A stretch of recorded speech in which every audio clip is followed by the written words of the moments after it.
अंतरा गाना चाहता हूँ, एक अंतरा बताना चाहता हूँ जो आपको फर्क तो लगेगा, पर अपने विवेक को खुदा के सामने रखिएगा तो मैं इसका अर्थ आगे चल के बताऊंगा।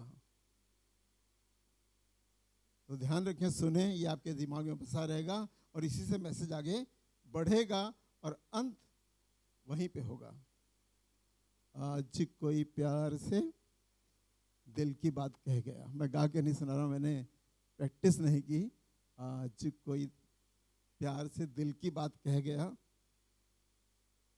है, और इसके बाद लाइन है, मैं तो आगे बढ़ गई, पीछे जमाना रह गया है? आज कोई प्यार से दिल की बातें कह गया, मैं तो आगे बढ़ गई, पीछे जमाना रह गया। अर्थ आपको इसका लास्ट में मालूम होगा, जब कैलकुलेशन निकल जाएगा तब मालूम होगा। ये आपका विवेक, आप, मुझे नहीं मालूम, मैं तो 20-25 साल से पिक्चर नहीं देखी, पीवीआर में जाता नहीं, पर जब मैसेज बना रहा था ये बातें मेरे दिल में आने लगी और मैंने इसको लिख लिया जल्दी से। हमने कहा ये बात कहाँ से आई, तो चलो इसको लिख लेते हैं। ना तो मैं पीवीआर जाता हूँ ना पिक्चर देखता हूँ, मैंने 20-25-30 साल से तो पिक्चर देखी नहीं, ना हॉल में गया कभी, और ना मैं इन बातों से परहेज करता हूँ। जब हम यीशु मसीह के पास आ गए तो हम इन बातों से परहेज करते हैं। ये हमारे आत्मा को बुझा देती है। जो हमारी आत्मा है ना, उसका जो इनकरेजमेंट है, आज मान लीजिए 2% हमारे अंदर इनकरेजमेंट है पवित्र आत्मा का, और हम पीवीआर या इन बातों में चले जाएंगे तो ये आत्मा हमारी बुझ जाती है। पर ये लाइन से आपकी आत्मा बुझेगी नहीं, आपको इनकरेजमेंट मिलेगा, और हकीकत को हम लास्ट में आपको बयान करके इससे मिलाकर बताएंगे, तब आप कहेंगे हाँ लगता तो है कि ये बात सच है। तो हमारा विषय ये नहीं था, विषय हमारा कुछ और है। एक बात और, ये भी विषय नहीं है, पर हम आपको बताना चाहते हैं कि people become evil, people become evil. आप बुरा मानेंगे, आप समझेंगे नहीं, ये बाइबल की बात है, मेरी बात नहीं है, मेरे बनाए हुए वर्ड नहीं है, ये बाइबल की बातें हैं। परमेश्वर एक दिन जब बहुत देखा दिक्कतें आ रही, ये नहीं सुधरता, वो नहीं सुधरता, ऐसा नहीं हुआ, वैसा नहीं हुआ, मैंने इनको ये बताया, उनको वो ये बताया, फिर ये कुछ कर ही नहीं रहे मेरे लायक, तब ये लिखा गया पीपल बिकम इविल। सुधार नहीं हो रहा है भाई, कुछ इनसे कहा था उसने नहीं किया, उसने कहा था उससे नहीं किया, वो शिकायतें खुदा के पास ढेर हो रही थी। तो एक आयत से मैं आपको फिर से उन लोगों को जिनकी बुराइयां बहुत बढ़ गई थी, जिससे खुदा ने ये वाली बात कही, पीपल बिकम इविल, और बताना चाहता हूं वचन में लिखा है, मैं आपको नहीं बताऊंगा, नहीं आप खगोल साहब का शुरू कर देंगे। लिखा है, यहोवा का आत्मा लोगों से सदा लो विवाद करता न रहेगा। हमेशा तुम पर आरोप लगाता नहीं रहेगा। यहोवा ने तय कर लिया कि मैं इन पर, ये तो जानते हैं, जब मैंने कह दिया कि आखिर ये मनुष्य है और मनुष्य की आदत है पाप करना, तो ये पाप के अधीन तो रहेगा ही, इसलिए यहोवा ने कंप्रोमाइज कर लिया। कंप्रोमाइज क्या था कि मैं इनसे हमेशा लो विवाद करता ना रहूंगा, इनसे विवाद करता ना रहूंगा। हमेशा मैं विवाद करता हूं। पादरी भी आप लोग सोचते होंगे कि हमसे विवाद करते हैं, हमको बताते हैं, हमको समझाते हैं, हमको दबाव डालते हैं, ऐसा कर लो ऐसा कर लो, कैसे। हम भी कह रहे हैं भाई, हमेशा मैं लो विवाद करता, ऐसे क्वेश्चन नहीं डालूंगा आपके बीच में जिसका आपको आंसर नहीं हो जाएगा। यार क्या बताएं, यही वाली बात कराना चाहते हैं और इससे हम भागते हैं। मैं जानता हूँ यहाँ कोई नशा नहीं करता, यहाँ कोई ऐसा गलत आदमी नहीं है, मसाला नहीं खाता, सिगरेट नहीं पीता। हम दुनिया की चीज़ों से बहुत अलग लोग हैं, हम फर्क लोग हैं। जब इस बात को हम सोचते हैं कि हमारी कलीसिया कितनी अच्छी है, जहाँ कोई गलती नहीं है, कोई बुराई नहीं है, इनमें कोई बुराई नहीं है। ये तो अपने दाहिने और बाएं हाथ का भेद न जानने वाले लोग हैं, भोले भाले लोग हैं, अपने दाहिने और बाएं हाथ का भेद। और पीवीआर में ना जाइए, ये तो मेरी शिक्षा है। और जो हो सकता है मसीहत के दायरे में रहने की, उसकी कोशिश करिए। आइए वचन की तरफ चलें। यहां से हम अपने वचन को शुरू कर रहे हैं। वो तो शिक्षा की बातें थी, और जो ऊपर हमने आपको बताया जो हाय था, बाइबल में हाय दिए गए ना, मैंने इस गाने में, इस अंतरे में एक बात बताई, इसमें हाय हाय आए बार बार। तो हाय क्या है? हैं? हाय ये वो हाय नहीं है किसी पर हाय भेज देना। यहोवा ने किसी किसी पे हाय, यीशु मसीह ने कहा हाय इन फरीसियों के ऊपर। ये एक नाराजगी का हाय था, पर ये हाय झेप का है, शर्म का है, और हमारी पापी जिंदगी से निकल के आने का, और यीशु मसीह में आ जाने के बाद हाय हम तो गलत कर रहे थे। क्या भैया हम तो गलत कर रहे थे, तो सही बता रहे हैं। अभी कन्फेस होने जा रहा है, हमारे यहाँ नहीं होता, लोगों के कन्फेस होने जा रहा है। बड़ा अच्छा सिस्टम बनाया गया है कन्फेस। फादर इधर मुंह करके बैठेगा, पीछे से कोई आएगा, और ना वो उसको जानेंगे ना ये उसको जानेंगे, और किस तरह से बंद तरीके से कन्फेस करेंगे कि वो आकर कान में बोलकर जाएगा मैंने व्यभिचार किया। फादर कहेंगे 3 बार जाके मारिया मारिया वाला पढ़ो और उसके बाद तुम्हारे पाप क्षमा हो जाएंगे। साधु संत भी तो ऐसे ही कर रहे हैं, कितनी इजी पाप क्षमा हो रहे हैं, इतनी आसानी से पाप क्षमा हो रहे हैं। अरे दूसरे लोग भी तो यही कर रहे हैं। एक औरत मैंने टीवी में देखा, व्हाट्सएप पे देखा, एक औरत आई और बाबा जी के यहाँ खड़ी हो गई, कानपुर के बाबा हैं, और उनसे कहने लगे कि मैं चाहती हूँ कि एक मेरी बात विनती सुन लें और कर दें। उन्होंने कहा बताओ बताओ तो हो जाएगा। उन्होंने कहा मैं चाहती हूँ कि 3 इंच लंबी और हो जाऊँ, मेरी लंबाई कम है, 3 इंच लंबी हो जाऊँ। तो उन्होंने कहा ये 3 बार ये बोलो, हम नहीं बोल सकते जुबान से। उन्होंने कहा 3 बार बोलो हैं।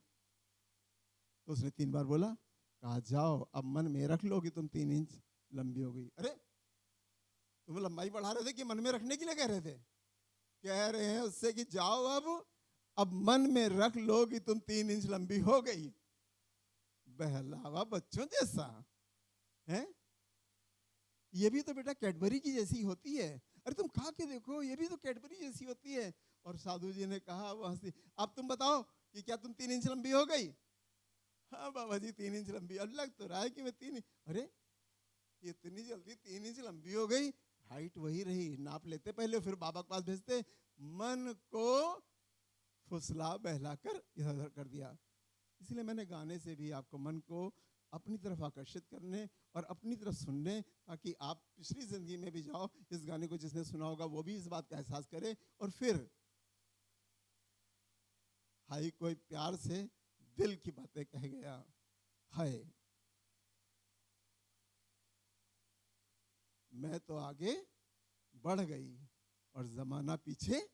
जो यीशु मसीह में आगे बढ़ गया तो जमाना उससे पीछे छूट जाता, उसके खानदान के लोग पीछे छूट जाते हैं। हमारे दादा वादाओं के जमाने के लोग, जिनको हम अभी भी कहीं कहीं देखते कहते अरे वही कूड़ा हालत में हो, उसी कूड़े हालत में हो। दादा से पहले वाले जब उनको मैंने देखा है, और उनको देखा और मैं अपने को मिला था, और उनको मैंने कई बार बताया कि पटरे का अंडरवियर और 12 रुपये 10 रुपये वाला पैकेट दूध लेके मैंने जाते देखा। वो रहते हैं, लेकिन उन्होंने कहा हम ईसाई नहीं बनेंगे, हम क्रिश्चियन नहीं बनेंगे। आज तुम्हारी दशा हमारी दशा देख लो, मिला लो, हम तुमसे अव्वल हैं, हम तुमसे अव्वल हैं। पर छूट गए, वो उधर चले गए, और हमारे दादा और जो परदादा जिन्होंने सीखा उन्होंने अपना लिया यीशु मसीह को, और पीढ़ियां राज्य कर रही हैं, और पीढ़ियां आपकी भी राज्य करेंगी। आज आपने अपना लिया, पीढ़ियां गिनते जाइए, आपकी पीढ़ियों तक खुदा आपके साथ बना रहेगा। यशाया 53 अध्याय और 1 से 2 पद को पढ़ेंगे। इसमें बड़े क्वेश्चन मार्क दिए हैं। यहोवा ने क्या कहा था? मैं हमेशा लो विवाद, हर समय मैं तुमसे बातें करता हूं तो देखता हूं तुम में ये कमी, तुम में ये कमी, तुम में ये कमी, तो मैं हमेशा तुमसे लो विवाद नहीं करूंगा। तो अभी वचन में लिखा यशाया ने जी, जो समाचार हमें दिया गया, समाचार जो न्यूज हमें दी गई, उसका किसने विश्वास किया? किसने विश्वास किया? जो न्यूज हमें दी गई उसका किसने विश्वास किया? जो समाचार हमें दिया गया उसका किसने विश्वास किया? लोग विश्वास ही नहीं कर रहे थे। जो न्यूज हमें दी गई उसका किसने विश्वास किया? और यहोवा का भुजबल किस पर प्रकट हुआ? और यहोवा का भुजबल किस पर प्रकट हुआ?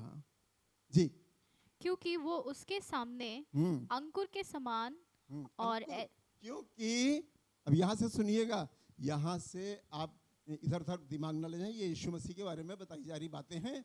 यहाँ से शुरू हो रही है बात जो यहोवा भविष्यवक्ता के द्वारा यीशु मसीह की बातें करना चाहता है। जी, यहाँ फिर से पढ़िए। क्योंकि वो उसके सामने हाँ, उसके सामने अंकुर के समान अंकुर के समान और ऐसी जड़ के समान उगा, ऐसे जड़ के समान होगा जो निर्जल भूमि में फूट निकले। जो निर्जल भूमि में है। निर्जल भूमि, निर्जल भूमि भाई, क्या निर्जल भूमि अगर कोई जानता होगा, ऐसी बंजर भूमि, निर्जल भूमि जहाँ जल की बूंद ना पड़ी हो, निर्जल, वहां कोई पेड़ या कोई अंकुर निकल सकता है? निकल सकता है? पॉसिबल? इम्पॉसिबल, इम्पॉसिबल, नहीं निकल सकता। और वहीं से एक अंकुर निकल रहा है, वहीं से जड़ें शुरू हो रही हैं। निर्जल भूमि, निर्जल भूमि इसलिए कहा गया है, यीशु मसीह की पैदाइश के बारे में कहा गया निर्जल भूमि। यीशु मसीह पैदा कहाँ हुआ था? सबसे, यहाँ कोई इतना गरीब नहीं होगा ना, इतना गरीब यहाँ कोई दिखाई नहीं दे रहा है। यीशु मसीह जितना गरीब था, यीशु मसीह जहाँ पैदा हुआ वो कितना गरीब था। हम तो देख कर आए हैं, मोनिल भाई देख कर आए हैं, जो गए हैं वो देख कर आए हैं कि भैया उनका घर ऊपर तो अच्छा कर दिया गया, रियल घर को देखो तो तुम उसमें एक दिन रह नहीं सकते। उसके बाप बढ़ई थे। बढ़ई की कोई इज्जत है? वो हमारे आता तो हम उसको चाय पिला देते हैं। बढ़ई की कोई इज्जत है? आज बढ़इयों के मकान देखिए, यहाँ झोपड़ी में रह रहे, वहाँ झोपड़ी में रह रहे, वहाँ झोपड़ी में रह। बढ़ई के घर में पैदा हुआ और यहाँ दिखा रहा है वो एक अंकुर के समान था। निर्जल भूमि, मतलब उस घर को निर्जल भूमि बनाया जा रहा, जहाँ पे किसी बात की कोई उम्मीद नहीं थी, जहाँ पे किसी बात का कोई आशा नहीं दिखाई देती थी। क्या यीशु मसीह इसके घर में पैदा होगा या उसके घर में पैदा होगा? कोई निर्जल भूमि, ऐसी भूमि की बात की जा रही है जहाँ उम्मीदों से हट कर है, विश्वास से हट कर है। वो लोग अपना दिन भर का काम कर रहे थे, अपनी लकड़ी चला रहे थे, अपनी मेज बना रहे थे, अपनी कुर्सी बना रहे थे, जो उनका कारपेंटर का काम था वो कर रहे थे। पर इसी निर्जल भूमि से एक अंकुर निकला। जी, उसकी ना तो कुछ सुंदरता थी, अरे ना तो उसकी कोई सुंदरता थी। यीशु मसीह की कोई सुंदरता नहीं थी, है कोई सुंदरता नहीं थी। और एक सिंपल जो बागा माँ बाप ने सिलवा दिया था, शायद वही बागा 17 साल, 15 साल, 10 साल, 3 साल, 5 साल वही बागा पहने रहता था जो सिलवा दिया गया था। उसकी कोई सुंदरता नहीं था, इसलिए सुंदरता को बनाए नहीं। आज हम लोग सुंदरता बहुत बनाते हैं ना, हम भी बनाते हैं भाई, डाई लगाए हैं और शेव करने के बाद कुछ ना कुछ लगाना पड़ता है मुंह पे। साबुन कभी लगाते नहीं, फेस वॉश से मुंह धोते हैं हमेशा से। साबुन नहीं लगाते हैं, साबुन ना लगाइएगा, नहीं फिर चिटकने लगेगा आपका। हमेशा से फेस वॉश से, जब से तब से फेस वॉश इस्तेमाल करते हैं, उसमें सॉफ्टनेस है। और यीशु मसीह की सुंदरता कुछ भी नहीं थी। अच्छी चीज़ों का अवेल करिए, ऐसे नहीं, ये मना नहीं किया गया है। आप फैशन की बढ़िया बढ़िया चीज़ें जो आपकी बॉडी को फायदा करती, जो आपके शरीर को फायदा करती, जो आपके खाने पीने को फायदा करती, जो आपके रहन सहन को फायदा करती, करिए। यीशु मसीह का बागा जो उसको पहनाया गया था, माँ बाप ने एक बार दिला दिया, उसके बाद दोबारा कब दिलाया जाएगा कोई पता नहीं। कोई सुंदरता नहीं थी यीशु मसीह जी कि हम उसको देखते, कि हम उसको, अगर कोई बताने का तरीका हमारे पास एक ही बचा है। अगर कोई लेडी जाती है, कुछ बाल इधर कर लेती है, कुछ बाल उधर कर देती है, ये बाल इधर भी करेगी, उधर भी करे, पीछे छोटी भी बनाए, ये भी करे। या कोई जेंट्स क्या है, इतनी पोनीटेल बनाया रहता है, तो भी हम लोग पोनीटेल बनाए। अब तो बड़ा कॉमन हुआ जा रहा, पहले पोनीटेल वाला दिखाया था तो पीछे लोग चिल्लाते थे पीछे, हमने देखा चिल्लाते हुए। लेकिन अब तो पोनीटेल से कोई भी बना सकता है। जो बाल नहीं कटवाना चाहता, भैया अपनी छोटियाँ रखा लो। पहले चुटैया यहाँ रखाई जाती थी, अब पीछे हो गई। ये चुटैया वो चुटैया अलग अलग है कि एक ही है फिलहाल? हाँ जी, बाइबल की तरफ आए जी। और ना उसका रूप ही हमें ऐसा दिखाई पड़ा, ना तो उसका रूप ऐसा दिखाई दिया, विश्वास करने वालों को दिखाई दिया, पर आम लोगों को दिखाई नहीं दिया उसका रूप। उसका रूप बदलता है, उसका रूप चलता है, उसका रूप काम करता है। हम उसके रूप के गवाह हैं। हम उसके रूप के गवाह हैं ना। ना तो क्या बोला, क्या पढ़ा? और ना उसका रूप ही हमें ऐसा दिखाई पड़ा कि हम उसको चाहते हैं। रूप से हम चाहते हैं ना, रूपवती है तो हम चाहते हैं, अच्छी सुंदर है तो हम चाहते हैं, अच्छा सुंदर है तो हम चाहते हैं, फैमिली में ये बच्चा बहुत सुंदर है इसको हम चाहते हैं, हर बार गोद में उठा लेते हैं, हर चीज ये कर लेते हैं। हम रूप का बहुत ध्यान देते हैं, पर यीशु मसीह में ऐसी कोई खूबी नहीं थी। 2 तक पढ़ा? आइए इस बात का आंसर ढूंढते हैं। कई जगह क्वेश्चन मार्क लगे थे ना, मैंने 3 जगह क्वेश्चन मार्क लगाए। एक फर्स्ट बताइए क्वेश्चन मार्क कहाँ लगा है? किसने विश्वास, क्वेश्चन मार्क हमारे लिए है, जो बाइबल पढ़ते हैं उनके लिए है, जो बाइबल नहीं पढ़ते हैं उनके लिए भी, जो पढ़ नहीं पाते हैं उनके लिए भी, जो पढ़ते हैं क्वेश्चन मार्क उनके लिए भी है। किसने विश्वास किया? तो कहते हैं यहाँ वाले क्वेश्चन मार्क से फ्री है। इन सब ने विश्वास किया और एक किस खुदा के दायरे में एक सीढ़ी चढ़ चुके हैं ये। जी दूसरा क्वेश्चन मार्क। अब हम ये पूछना चाहते हैं कि यहोवा का भुजबल यानी सामर्थ किस पर प्रकट हुई? बहुतों पे हुई होगी, शायद आप अनजान हैं। पहले की तरह अब आत्मा नहीं उतरता। पहले जब आत्मा उतरता ना तो कैसे अपने न्यायियों पे आत्मा उतरता था, अरे वो जमीन पे गिर जाते थे, दब जाते थे या लुढ़क जाते थे, कुछ ना कुछ उनके साथ हो जाता था, तो वो समझ जाते थे कि परमेश्वर का आत्मा हम पे उतरा। इतना जोरावर ढंग से उतरता था, पर उसका आत्मा आज भी आपके साथ उतरता है, आज आपसे बातें करता है। जी अब हम चलेंगे इस आंसर पाने के लिए, छोड़ दीजिए उसको वहीं पे।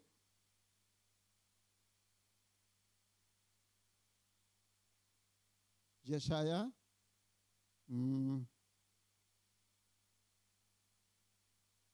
9 अध्याय और 6-7 ये बातें इसलिए बताई गई क्योंकि यशाया ने बहुत पहले प्रचार किया। यशाया ने 9वें अध्याय में पूरा इस बात का प्रचार किया यीशु मसीह के बारे में, पर किसी का मन बदला नहीं, क्योंकि ये गैब की बातें हैं जो तुमको सुनाता हूँ। तुम्हारे जहन में जाती नहीं गैब की बातें, आसमान की बातें हमारे जहन में जाती नहीं, हम उनको समझना ही नहीं चाहते हैं, और नहीं समझते तो भी कहते हैं हाँ प्रभु हो सकता है, नहीं ये भी नहीं कहते हैं। हमको तो बात समझ ही नहीं आई। किसने विश्वास किया, ये क्वेश्चन थे, और ये क्वेश्चन के आंसर इसलिए हैं कि जो पीछे यशाया ने भविष्यवाणी करी उनको किसी ने वैल्यू नहीं दी, उसकी वैल्यू कुछ समझी नहीं गई, ये भविष्यवाणी व्यर्थ ठहर रही हैं। कोई अपमान कर रहा है, कोई मजाक उड़ा रहा है, कोई कुछ कर रहा है, कोई कुछ कर रहा है, पर यशाया ने जो बात कही थी पहले, और उसको ये जो बाइबल लिखी गई यशाया के ये 9वां अध्याय और ये जो हमने पढ़ा 53वां अध्याय, इसके बीच में वर्षों का अंतर हो सकता है, वर्षों का अंतर हो सकता है। किताबें लिखी जाने पर तो जोड़ी गई, पर इसके और उसके बीच में कुछ वर्षों का अंतर हो सकता है। जो उसने कहा था वो किसी ने सुना नहीं, इसका आंसर यही है। जी 6 से 7। क्योंकि हमारे लिए एक बालक उत्पन्न हुआ, हाँ और हमें एक पुत्र दिया गया है, जी, और प्रभुता उसके कांधे पर होगी, जी, और उसका नाम अद्भुत युक्ति करने वाला, जी। पराक्रमी परमेश्वर और अनंत काल का पिता और शांति का राजकुमार रखा जाएगा। किसी ने विश्वास नहीं किया। पहली लाइन जो मैंने पढ़ी थी, किसने विश्वास किया, यशायाह ने ये वाली बात कही थी 9वें अध्याय में, किसने विश्वास किया? कोई विश्वास ही नहीं कर रहा था। कह रहा पता नहीं यशायाह तो भैया ऐसे ही है, कुछ ना कुछ बोलने की इसकी आदत है, बोलता रहता है। कोई 2-4 लोगों ने भी विश्वास किया होगा तो किया होगा, नहीं तो यहाँ पर आकर ये बात ना लिखी जाती। किसने विश्वास किया? यशायाह ने जो यीशु मसीह के बारे में एक अच्छी बात बताई तो किसने विश्वास किया? कोई विश्वास नहीं कर रहा था, कोई विश्वास नहीं कर रहा था। लोगों का विश्वास इतना मजबूत नहीं था, को लोग विश्वास कर ही नहीं रहे थे। लोगों में जो विश्वास था उसमें इतनी कमी थी कि लोग विश्वास करते ही नहीं थे।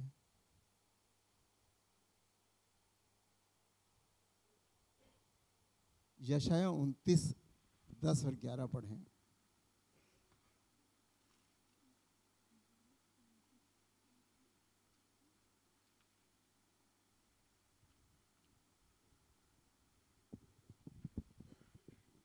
यहोवा ने तुमको भारी नींद में डाल दिया है जी।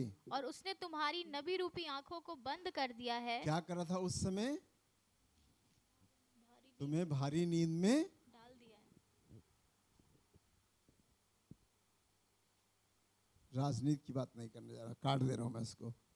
लोग रातों रात जहाँ देखते हैं कि हमारे वोट इधर से फेवर नहीं करते हैं, तो रातों रात वहाँ शराब बंटवा के उनको इतनी पिलवा देते हैं कि कल वो वोट डालने नहीं जाएंगे, और हमारी पार्टी के इधर के लोग जाते हैं, इधर लोग हमारे नहीं हैं, ये तो उस पार्टी के हैं, तो इनको इतनी शराब बंटवाओ कि रात में और सुबह तक नशे में रहें और वोट डालने ना जाएं। जी, क्या नींद में डाल दिया? यहोवा ने क्या किया?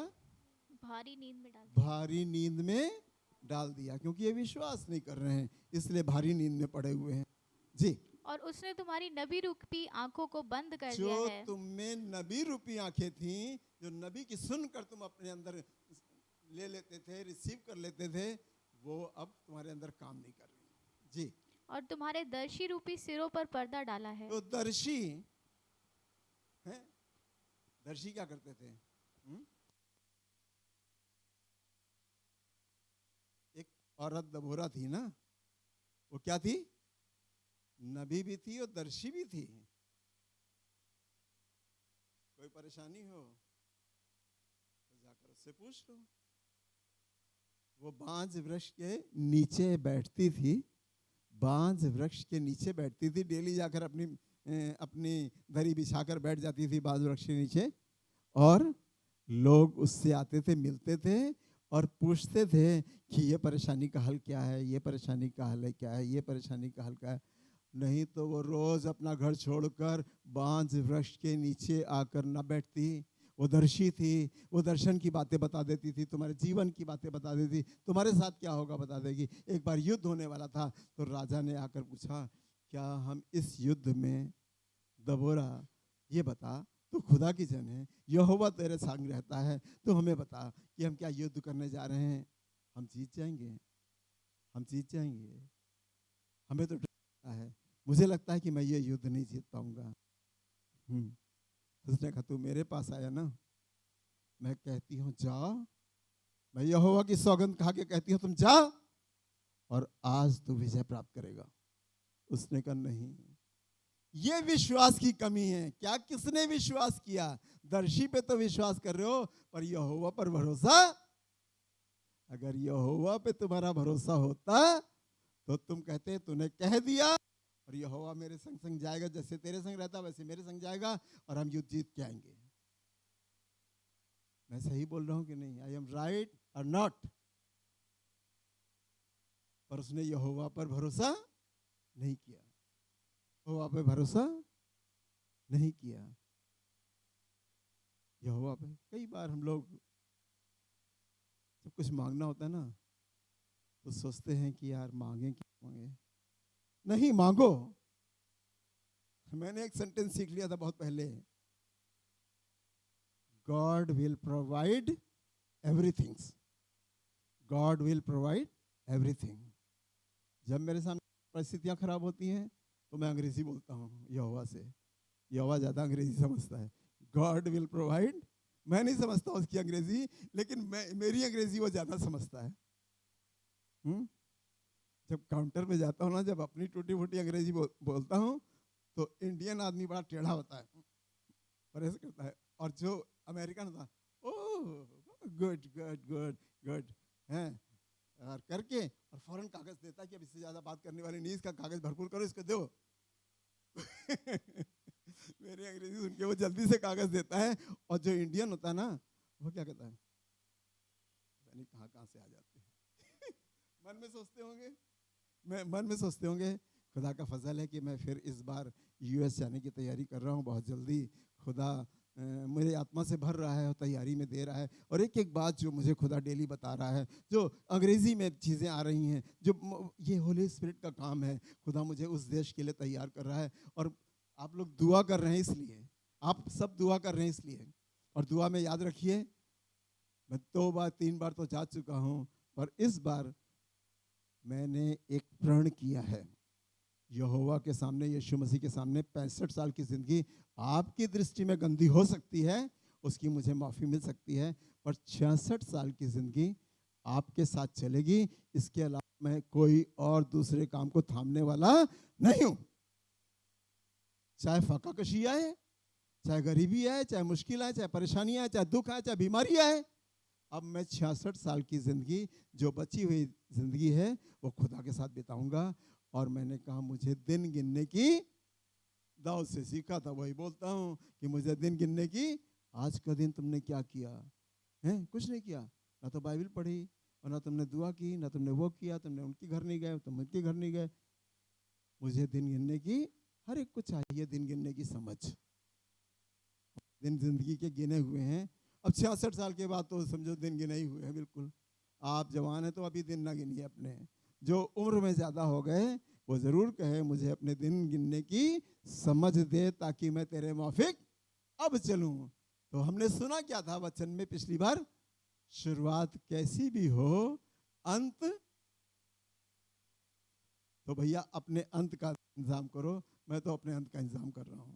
अंत ये नहीं कि कब्रिस्तान में भीड़ अच्छी होगी इसलिए अंत अच्छा होगा, नहीं। अंत खुदा जानता कैसा किसका होगा, पर कोशिश करिए कि शुरुआत आपने की थी कैसी, और अंत आपका बहुत अच्छा हो। अंत आपका बहुत अच्छा हो। जी थे। इसलिए सारे दर्शन तुम्हारे लिए एक लपेटी और मोहर बंद की हुई पुस्तक की। खुदा ने कैसी बातें कही? सारे दर्शन, सारी बातें जो मैंने तुमको बताना चाही, मैं जो तुम्हारे सामने आईने की तरह रखना चाह रहा था, जो मैं तुम्हें समझाना चाह रहा था, जो सिखाना चाह रहा था, जो बताना चाह रहा था यशायाह के थ्रू, वो आज क्या है? फिर से पढ़ के सुनाइए। इसलिए सारे दर्शन तुम्हारे लिए हाँ, एक लपेटी और मोहर बंद की हुई पुस्तकों की बातों के समान है। खोल ही नहीं सकते इसको, मोहर बंद की पुस्तकों के समान है। लपेटी हुई और मोहर बंद की हुई पुस्तकों के समान है। जी। जिसे कोई पढ़े लिखे मनुष्य को ये कहकर दे। पढ़े लिखे मनुष्य को, अब देखा अनपढ़ और पढ़े लिखे की बात आई। किसी पढ़े लिखे मनुष्य को दे, इसे पढ़, इसे पढ़, और वो कहे मैं नहीं पढ़ सकता। मैं नहीं पढ़ सकता इस पुस्तक को, तो मैं पढ़ ही नहीं सकता। पढ़ा लिखा आदमी है, काबिल आदमी है, लर्नेड आदमी है, बहुत सी डिग्रियां हैं। लपेटी हुई पुस्तक को जो यहोवा की तरफ से है, इसको पढ़ने के लिए वो किसी लायक नहीं है। पढ़ाई तुम्हारी गलत हो गई, एजुकेशन तुम्हारा गलत हो गया, व्यर्थ हो गया तुम्हारा एजुकेशन। तुम इस लपेटी हुई पुस्तक को नहीं पढ़ पा रहे हो। अभी मेरे जैसों के लिए भी कहा गया है, पढ़े लिखे और अनपढ़ों के लिए भी पढ़िए, क्योंकि ये मोहर बंद की हुई है। ये क्योंकि मोहर बंद की हुई है। जी। तब वही पुस्तक अनपढ़ को ये कहकर अरे दी मुझ जाए। जैसों को दी जाए जो बहुत अनपढ़ हैं। अरे अनपढ़ तो हमारे बड़े बड़े लोग हैं ना, कहते हैं जिसने जिसने इंटर पास किया है उसको क्या था है? नहीं नहीं, लैपटॉप नहीं दिया जाएगा, पहले बोलो तो क्या बात। हाँ, जो नहीं, जो इंटरमीडिएट नहीं, जो जो 12वीं कक्षा पास कर चुका है और उसके बाद इंटरमीडिएट में उसको लैपटॉप दिया जाएगा। जो 12वीं कक्षा पास कर चुका है उसे इंटरमीडिएट में लैपटॉप दिया जाएगा। तो भैया क्या 12वीं और इंटरमीडिएट अलग अलग है? तो अरे छोटे मोटे आदमी की बात थोड़ी है, बहुत बड़े आदमी की, बहुत बड़े आदमी की बात है। पर इनके मन को निर्बुद्धि कर दिया गया है। जी पढ़िए अपनी बात। हाँ, जो अनपढ़ है उसको क्या कहें? ये कहकर दी जाए जी। इसे पढ़, हाँ, और वो कहे मैं तो अनपढ़ हूँ। मैं तो अनपढ़ हूँ, तो ये तो बच गया भाई। जो अनपढ़ को दी जाए कि लो इसकी पुस्तक खोलो और इसको पढ़ो, तो कहते नहीं भैया पुस्तक मैं हाथ में ले लूंगा, मैं तो अनपढ़ हूँ, तो मैं बच गया। अनपढ़ तो बच गया, जो पढ़ा लिखा नहीं वो बच गया, सेफ है वो। पर पढ़े लिखे ऊपर ये दोष है। जी। प्रभु ने कहा, जी। ये लोग जो मुंह से मेरा आदर करते हुए समीप आते। बस करिए, बस करिए, बस करिए, समय का ध्यान रखना है। अच्छा, बहुत अच्छी अच्छी बातें लिखी हैं। तो हम चलते हैं, यशाया 29 पढ़ा है हमने, पढ़ाया। अच्छा, अब हम आ रहे हैं उस विषय पे, आज कोई प्यार से दिल की बातें कह गया, हाय मैं तो आगे बढ़ गई, पीछे जमाना रह गया, हाय। दोनों बात हाय, ये शर्म का हाय है, ये शर्म के साथ हाय है, ये हाय किसी को भेजने वाली हाय नहीं है। आइए निकालें यूहन्ना 4 और 16 पद पढ़ें। अब आप समझेंगे कि एक ऐसी बदचलन स्त्री ये गाना गा रही थी। अगर ये गाना उसे मालूम होता तो गाती, पर जो उसने गांव में किया, जो हलचल मचा दी, वो इस हलचल से बड़ी मिलती हुई जुलती है। जी, यीशु ने उससे कहा, जी, जा। सामरी स्त्री की बात हो रही, बैकग्राउंड आपको बता रहा हूँ। सामरी स्त्री की बात हो रही। यीशु प्यासा था और उस कुएं के पास जाकर बैठ गया। थोड़ी देर में एक स्त्री आती है और अपना घड़ा लेकर आती है पानी भरने के लिए। यीशु मसीह ने उसे पानी पिलाने की बात करी और यहाँ से गुफ्तगू दोनों में हुई। ये पर्सनल गॉस्पेल है, ये पर्सनल। जब एक आदमी से बात करता है यीशु मसीह, उसकी जिंदगी उसी दिन बदलती है। ये पर्सनल गॉस्पेल है। पर्सनल गॉस्पेल हमने 6 महीने की पढ़ाई में पढ़ा है। व्यक्तिगत सुसमाचार हमने 6 महीने की पढ़ाई में पढ़ा है। और कितनी जगह यीशु मसीह ने पर्सनल गॉस्पेल दिया है, व्यक्तिगत सुसमाचार दिया है, और वो जिंदगियां आज अजीब गाने गा रही हैं। वो जिंदगियां बहुत अच्छे अच्छे गाने गा रही हैं। जी, यीशु ने उससे कहा, जी, जा जा। और अपने पति को यहाँ बुला ला। मैंने पीछे की बातें छोड़ के शॉर्टकट करा है। उसने, यीशु ने कहा कि जाओ अपने पति को बुला लाओ। जी, स्त्री ने उत्तर दिया, जी, मैं बिना पति की हूँ। वाह वाह वाह, अरे ये तो, इसके पास तो कोई पति ही नहीं था। आप सब बिलीव करते हैं? आप सब बिलीव करते हैं इसकी बातों पर? कोई बिलीव कर रहा है इसकी बातों पे? कोई बिलीव नहीं कर रहा ना, क्योंकि हमने पढ़ा है कलाम को हमने पढ़ा है, तो इसलिए हम इसकी बात का बिलीव नहीं करते जो ये कह रही है। पर ऐसी औरत जो बिलीव नहीं कर रही है, और अभी बिलीव करने से क्या उसके जीवन में, जो मैंने आपको अंतरा बताया, ऐसा परिवर्तन उसके अंदर दिखाई देगा। जी, यीशु ने उससे कहा, जी, तू ठीक कहती है, तो ठीक कहती है, मैं बिना पति की हूँ। मैं बिना पति की हूँ, मेरे पास पति नहीं है। तो यीशु से भी ऐसी ऐसी बातें हम लोग करते हैं। नहीं यीशु मसीह, हमने तो कोई पाप नहीं किया, हमने तो कोई पाप नहीं किया, हम तो कोई गलती करते नहीं, हमसे तो भूल हो ही नहीं। अरे यीशु मसीह कैसी बातें कर रहे हैं? उस दिन तो वहाँ गए थे, हमको तो मालूम है। ऐसा नहीं है। डिनाई करना, ये डिनाई कर रही है। जी, क्योंकि तू 5 पति कर चुकी है। यीशु मसीह ने कह दिया, खोल दिया पोल, सब पोल खोल दिए। यीशु मसीह ने उसके दिल की बात बता दी। आज कोई प्यार से दिल की बातें कह गया। दिल की बातें बता रहा है यीशु मसीह इनको, दिल की बातें बता रहा। इस सामरी स्त्री के दिल की बातें बता रहा है यीशु मसीह। क्या कहा यीशु मसीह ने? फिर से पढ़ के सुनाइए। क्योंकि तू 5 पति कर चुकी तू है, 5 पति कर चुकी है, और जिसके पास तू अब है, जिसके पास तू अब है, वो भी तेरा पति नहीं। वो भी तेरा पति नहीं है।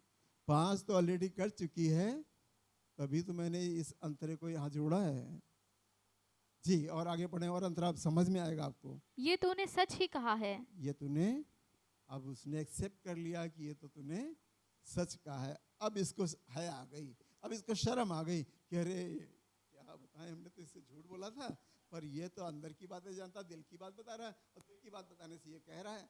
तो अब वो हाय करके, हाय का मतलब शर्माना और शेम हो जाना, और वो हाय करके शेम हो गई।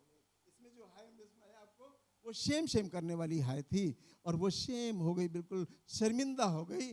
और करती क्या है, जब कोई शर्मिंदा होता है तो क्या होता है? जी, आगे पढ़ें।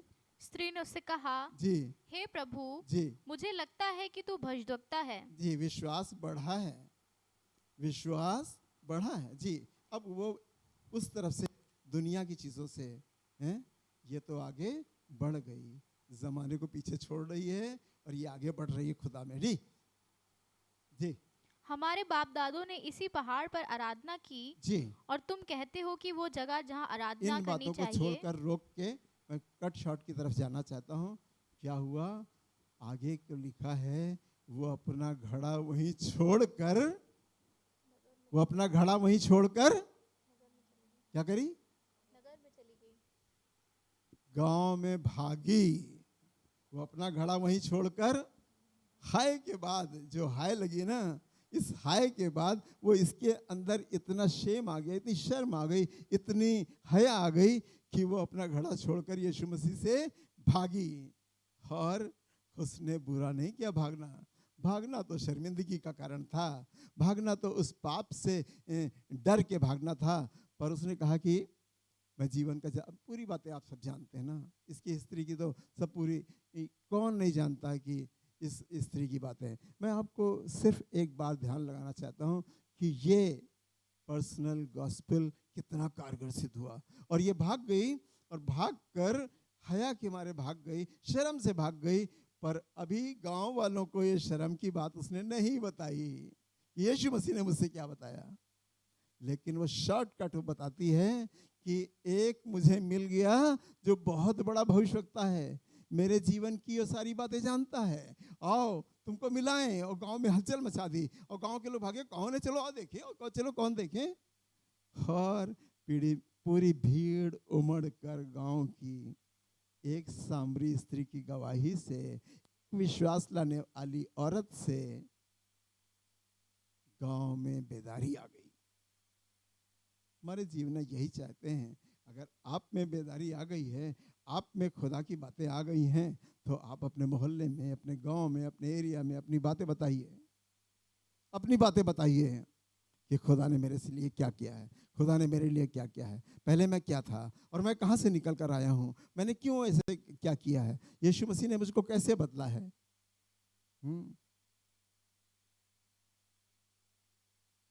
जब नथानियल से यीशु मसीह मिले,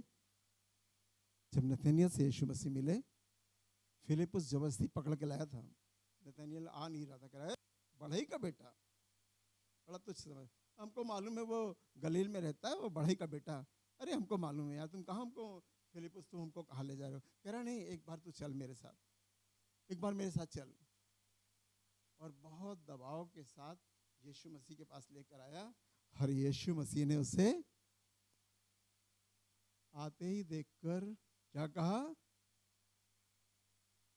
क्या कहा था, है? सच में ये इजरायली है। अरे इजरायलियों के मन बड़े साफ होते हैं, इसका मतलब है उसने मन की बात को पढ़ के कहा सचमुच ये इजरायली है, इसके मन में कोई खोट नहीं।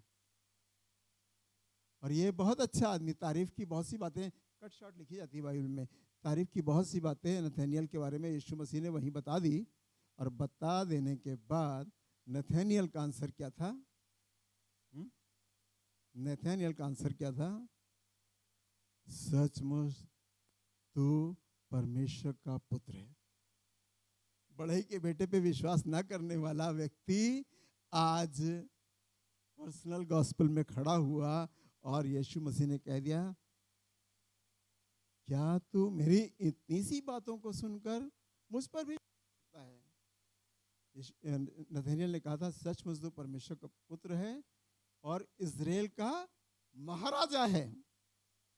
इजराइल का, अगर कोई राजा सुन लेता तो नथानियल को पकड़ के जेल में डलवा देता, कहता तू इसको महाराजा करा तो मैं क्या हूं। उसने इतने बड़े शब्द, तो इजराइल का महाराजा है। तब यीशु मसीह ने कहा कि तू, कुछ बातें मैंने तेरे जीवन से बताई, तो क्या तू इतनी ही सी बातों से विश्वास करता है कि मैं परमेश्वर का पुत्र हूं, इजराइल का महाराजा हूं। पर मैं तुझसे कहता हूं, जब आप खुदा के करीब आएंगे तभी खुदा आपसे कहेगा, तभी यीशु मसीह आपसे कहेगा। जब आप कुछ तारीफ करेंगे तभी यीशु मसीह कहेगा क्या तू इन बातों से विश्वास करता है। मैं तुझसे कहता हूं, मैं तुझसे कहता हूं, क्या कहता हूं, स्वर्ग से स्वर्गदूतों को आते और इतना साफ ये था। शुरू में कोई भी यीशु मसीह के पास नहीं आता, बहुत कठोर हृदय होता है।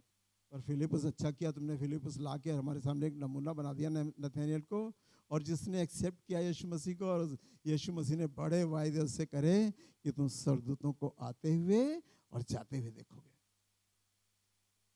आपसे भी वायदा करता है, आपसे भी कहता है। जो विश्वास नथानिएल में पाया गया वो विश्वास आपके अंदर होगा। मन में कड़वाहट नहीं होगी, खोट नहीं होगा, किसी के प्रति गुस्सा नहीं होगा, किसी के प्रति नाराजगी नहीं होगी। जो लो विवाद वाली बात मैंने बताई, मैंने लो विवाद में लगता होगा कि ये पादरी साहब कलीसिया से हमेशा लो विवाद करते हैं। नहीं नहीं, हमें बाइबल ही सिखा रही है भैया। बताना तो हमको है, चाहे कड़वा लगे अच्छा लगे, या क्योंकि हम तो चाहते हैं कि यीशु मसीह के रास्ते पे आ जाओ, यीशु मसीह को अपना लो, जीवन बदल जाए और तुम हमारा हिस्सा बन जाओ, हम तुम्हारे हिस्सा बन जाएं। और यीशु मसीह को तुम स्वर्गदूतों को, जो यीशु मसीह ने नथानिएल से कहा था, वो तुम्हारे घर में भी होने लगे। स्वर्ग से स्वर्गदूत आने लगे और जाने लगे। जितने क्वेश्चन हमने पहले यशाया में पढ़े और जिन बातों को हमने लपेट लपेट के किताबों में और मोहर करके बंद किया, वो सब बातें यहोवा दुखी हो चुका है इन बातों से। हलाकत 2 बार 3 बार भेजी गई, वो दुखी हो गया। पर दुखी होने के बाद उसने कहा कि नहीं, तब उसने अपनी बात कही, परमेश्वर ने जगत से ऐसा प्रेम किया कि उसने अपना इकलौता बेटा कुर्बान होने के लिए दे दिया। उसी पापियों के लिए जिनके बारे में कह रहा था मैं लो विवाद नहीं करूंगा, ये किताब नहीं खोल सकते, ये नहीं कर सकते, उसने उसकी भरपाई की। उन बुराइयों की भरपाई की गई, उन कमियों की भरपाई की गई, और कहा कि लौट आओ ताकि तुम्हारे लिए विश्रांति के दिन, लौट आओ ताकि तुम्हारे लिए विश्रांति के दिन आए। बहुत से लोग लौट आए। लौट आने में ही तुम्हारी भलाई है, वहां पड़े रहने में तुम्हारी भलाई नहीं है। पहला यूहन्ना 3 अध्याय सबसे पीछे मिलेगा आपको, बाइबल में बहुत टटोलना पड़ेगा। इब्रानियों के बाद चलेंगे तो आपको पहले किताबें रख लेना चाहिए। अगर जो बाइबल खोलना चाहता है, मत्ती मरकुस लूका यूहन्ना, नए नियम की, वैसे उत्पत्ति की, और फिर आपको मालूम हो जाएगा कि अगर राजा की बात करें तो राजाओं की पहला राजा दूसरा राजा में चले जाएं, अगर वो न्यायियों की बात करें तो न्यायियों की पुस्तकों में चले जाएं, तो फौरन आपकी बाइबल खुल जाएगी। जी, पहला यूहन्ना 3 अध्याय 11वां पद। क्योंकि जो समाचार तुमने आरंभ से सुना, समाचार की बात हमने पहले भी करी थी ना, फिर हम समाचार पे एंड कर रहे हैं। अब दिल की बातों की बात नहीं कर रहे हैं, हमने खोल के सुना दिया, आपने समझ लिया, और हमारा कोई इस फिल्मों से और इससे मतलब नहीं है। चीज़ों को आपको हम अपने उसमें अपने रंग में रंगना चाहते हैं, यही समझ लीजिए। अपनी बातों को आपसे आदान प्रदान के रूप में बात करना चाहते हैं, और इसलिए जी पहला यूहन्ना 3 अध्याय 11वां पद, क्योंकि जो समाचार तुमने आरंभ से सुना, जो समाचार तुमने आरंभ से सुना। आरंभ से समाचार क्या क्या सुना था? प्रभुता उसके कांधे पे होगी, अद्भुत युक्ति करने वाला, अद्भुत। यहोवा ने एक जगह और कहा था कि ये लोग ना माने, वो अद्भुत युक्ति करेगा। जब ये यकीन करेंगे, जब अद्भुत युक्तियां निकालेगा तब वो यकीन करेंगे। और उसने बहुत सी अद्भुत युक्तियां यहाँ अपने आने के बाद करके दिखाई, ताकि तुम्हारा विश्वास जाता ना रहे वरन बढ़ता जाए। जी, वो ये है कि हम एक दूसरे से प्रेम रखें। अब लास्ट जो है, यहोवा क्या चाहता है, यीशु मसीह क्या चाहता है, परमेश्वर क्या चाहता है, वचन क्या बोल रहा है कि हम एक दूसरे से प्रेम। तो बहुत जरूरी है, बाइबल का सार है, बाइबल का निचोड़ है, बाइबल की पूरी नाराजगी ना रखें। मैं आजकल इधर उधर की बातें भी पढ़ता हूँ, और वो जो धार्मिकता से रिलेटेड होती है उनको ज़रूर सुनता हूँ। तो एक मौलाना बोल रहे थे, अगर तुम अपने भाई से मेल नहीं है तुम्हारा, तो तुम्हारी नमाज जुमा है ना, वापस जाओ, अपने भाई से मेल कर लो और फिर आके नमाज पढ़ना। वज़ू जो कर रहे हो ये वज़ू तुम्हारे काम का नहीं है, इससे कोई फ़र्क नहीं पड़ता, इससे कोई मतलब नहीं है। पहले जिससे तुम्हारा बैर है जाकर उससे माफ़ी मांग लो और उसके बाद आओ और फिर वज़ू कर लो, फिर तुम नमाज़ पढ़ लेना, तब तुम्हारी नमाज खुदा तक पहुँचेगी। आज हमारी ज़िंदगियाँ भी ऐसे ही हैं, बाइबल तो पढ़ते हैं, दुआ तो करते हैं, पर हमारी दुआएं खुदा पहुँचती हैं या नहीं पहुँचती हैं, ये हमारा अपना पर्सनल फैसला है, हमको सीखना है। जी